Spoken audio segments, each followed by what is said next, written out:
I am just concerned that so many nurses don't know this. They don't know this tip that I'm going to tell you. I've been a nurse 12 years, and the best advice I could tell any nurse, especially baby nurses, especially nurses who are just starting their careers, especially student nurses, is work and develop your skill of customer service. Be able to speak to people with respect and explain to them what is going on, okay?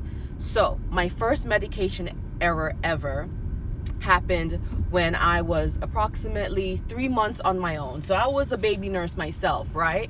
So, the patient came at shift change, right? Up from the ED. At this time, I was in the ER.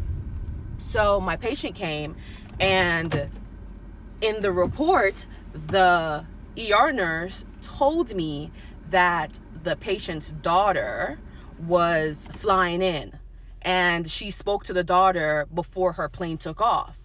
So when the patient got to the floor, granted, this patient cannot speak English, okay? Very important. So when the patient got to the floor, the daughter calls. She had just landed. She was at the airport and she was on her way. I had given her an update and told her what was going on with her mom.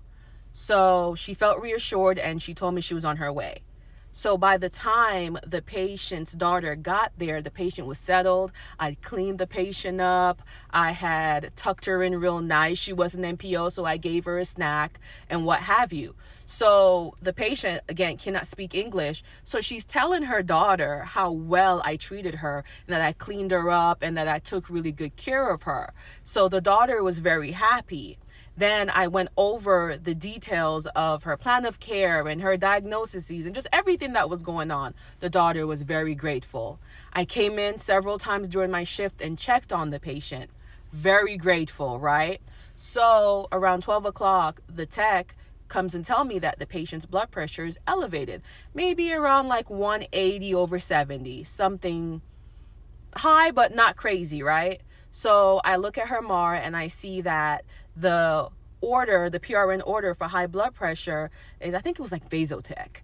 And it's, the parameters was to give it if systolic blood pressure is greater than 190. So I saw that and I went and rechecked her blood pressure myself. So when I rechecked it, it was systolic 200, right? So I'm a new grad. My heart is, I know it's not a big deal to like experienced nurses. Like, I've been in the game 12 years. I'm an ICU nurse. Trust me. It's not a big deal to me now, but it was a big deal to me then. So, okay. So I grab the Vasotec.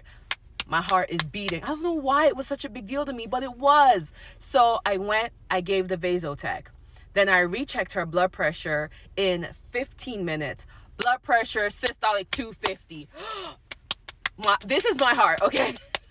This is my heart. So, all right, I let the charge nurse know. We call a rapid response. The rapid nurse comes. Her blood pressure is just, it keeps going. Multiple people came in. So after we did the rapid, she got transferred to the ICU. So I guess the rapid nurse is now writing down her notes to, do her note about the rapid. So then she asked me, she said, how much of the Vasotec did you give? What all did you give before I showed up? And I told her, and then she was like, huh? And I'm a new grad, so I don't know. And she was like, huh? And I was like, yeah, I gave X amount. I don't remember. And I gave X amount. And she was like, okay, but the order is for this. And I was like, huh? And she was like, yeah, so you gave the entire thing and the dose was for this. And I was like, oh. And she's like, so this is a medication error. And she knew I was a new grad. And she explained it well to me, what my error was, what the issue was. Granted, now the patient's blood pressure was so high that even though I gave her way more than what she needed, it didn't touch her. So anyhow, at that facility, we go in and we tell the family, like, a medication error was done and these are the, if there was any harm caused. In her case, there wasn't. But so we go in with the doctor we going with the rapid nurse and myself. Now the doctor is now telling the daughter what happened. And granted, the daughter is on the phone with the patient's other 2 children. So the doctor is trying to tell the daughter that the nurse made an error and she gave her too much medication. And the daughter was like, no, she didn't. She didn't make an error. She's the only one that fixed my mom. She's the only one that took care of my mom. She's the only one that explained stuff to us. And the doctor was like, yeah, but I want you to know that in the midst of the rapid, the nurse made an error. And he said it to her like 3 times. And the daughter was like, no. And I could hear the children that was on the conference call. They were on speaker. They're like, no, that is the only nurse that helped our mom. And then after like the 3rd or 4th time, the doctor was like, okay, I've told them. They don't believe me. So I've done what I had to do. Now, granted, that was a core memory for me as a new grad because I was so scared, because I was so nervous, I made a medication error, and that taught me to stay calm in tense times, right? So error doesn't happen. But another lesson that I took from this was that because the family loved the care that I gave so much, because they felt like I treated them with respect, I updated them. I not only took care of the mom, I took care of the daughter too, because I got her a blanket, I got her some chicken noodle soup, I got her really comfortable. And every time I checked on the patient, I checked on the daughter too. They could not, or they would not, wrap their minds around that I made an error, in which I did make an error, but they weren't having it. And nurses, there was a time, right? There was a time where nurses weren't always getting in trouble and weren't always getting sued.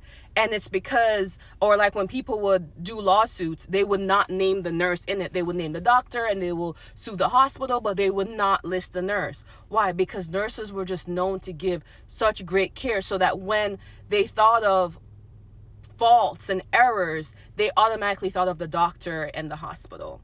And new grad nurses, as a vet nurse, I'm telling you, if you work on your customer service skills, yes, you'll develop the skill to drop that IV. You'll develop the skill to drop that Foley on that 600-pound patient. Yeah, you'll develop, like, you can learn skills. But if you hone in and ensure that you learn great customer service skills, I'm telling you, your nursing career will be significantly easier than someone who does not have this skill. Thank me in the comments.